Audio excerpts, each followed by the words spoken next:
بسم اللہ الرحمن الرحیم نحمدہ و نصلی علی رسولہ الکریم۔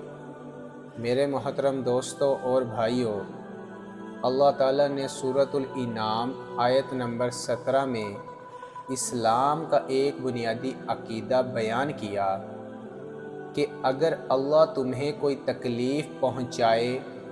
تو خود اس کے سوا اسے دور کرنے والا کوئی نہیں، اور اگر وہ تمہیں کوئی بھلائی پہنچائے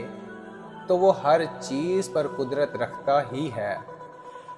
یعنی اللہ ہی سب نفع اور ضر کا مالک، تمام بندوں پر غالب اور قہر اور رتی رتی سے خبردار ہے۔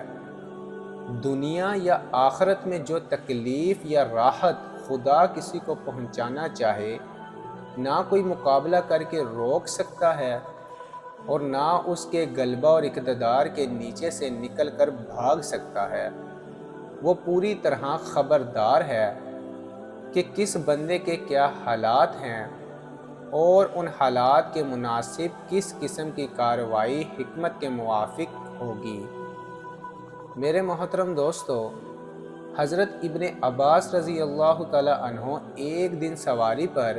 نبی کریم صلی اللہ علیہ وآلہ وسلم کے پیچھے سوار تھے۔ آپ صلی اللہ علیہ وآلہ وسلم نے انہیں خطاب کر کے چند اہم باتیں سکھائی۔ ان میں سے ایک بات یہ ہے،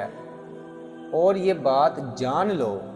کہ اگر ساری امت جمع ہو کر تمہیں کچھ نفع پہنچانا چاہے تو وہ تمہیں اتنا ہی نفع پہنچا سکتی ہے جتنا کہ اللہ تعالیٰ نے تمہارے لیے تقدیر میں لکھ دیا ہے، اور اگر سب مل کر نقصان پہنچانا چاہیں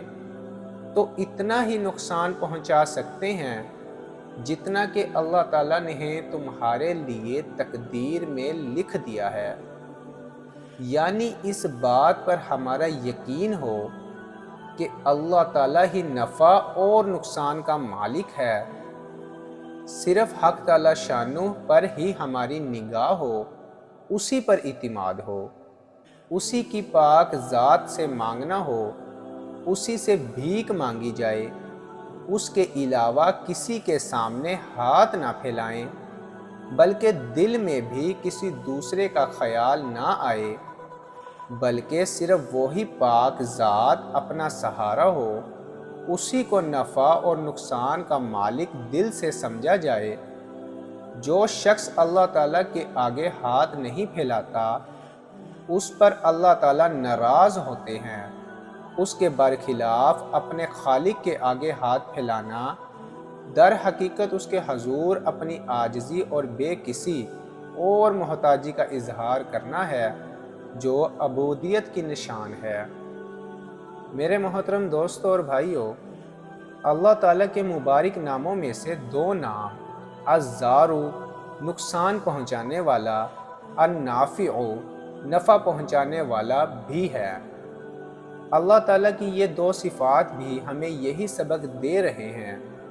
کہ اللہ کے علاوہ ہمیں دنیا کی کوئی چیز فائدہ پہنچا سکتی ہے نہ نقصان۔ حضرت ابراہیم علیہ السلام کو جلتی ہوئی آگ میں ڈالا گیا، لیکن اللہ تعالیٰ کے حکم سے وہ آگ حضرت ابراہیم علیہ السلام کے لیے سلامتی والی بن گئی، اور اس آگ نے انہیں کچھ بھی نقصان نہیں پہنچایا۔ اسی طرح حضرت اسماعیل علیہ السلام کی گردن پر طاقت کے ساتھ تیز چھری چلائی گئی، مگر اللہ نے اس چھری کو حضرت اسماعیل علیہ السلام کی گردن نہ کاٹنے کا حکم دے دیا تھا، لہٰذا وہ چھری گردن نہ کاٹ سکی۔ موسیٰ علیہ السلام کی حفاظت فرعون جیسے ظالم اور جابر کے گھر میں کر کے بتلا دیا کہ اللہ نہ چاہے تو کوئی نقصان نہیں پہنچا سکتا، یعنی جس بچے کو قتل کرنے کے لیے فرعون نے ہزاروں بچوں کی جان لی، اللہ نے اسی بچے کو فرعون کے گھر میں پال دیا۔ ان تمام واقعات سے بتلانا مقصود ہے کہ نفع اور نقصان دینے کا حقیقی اختیار صرف اور صرف اللہ تعالیٰ کو حاصل ہے۔ جس شخص کا یقین ایسا بن جائے، میرے محترم دوستو، اس کو یہ فائدے حاصل ہوں گے، اللہ تعالیٰ کی محبت پیدا ہوگی، اللہ تعالیٰ سے تعلق خوب مضبوط ہوگا، غیر اللہ سے خوف کی جڑ کٹ جائے گی، کیونکہ اسے معلوم ہے کہ اللہ تعالیٰ کے حکم کے بغیر کوئی کسی کو نفع اور نقصان نہیں پہنچا سکتا۔ استغنا پیدا ہوگا، پھر وہ لوگوں کے سامنے ہاتھ نہیں پھیلائے گا،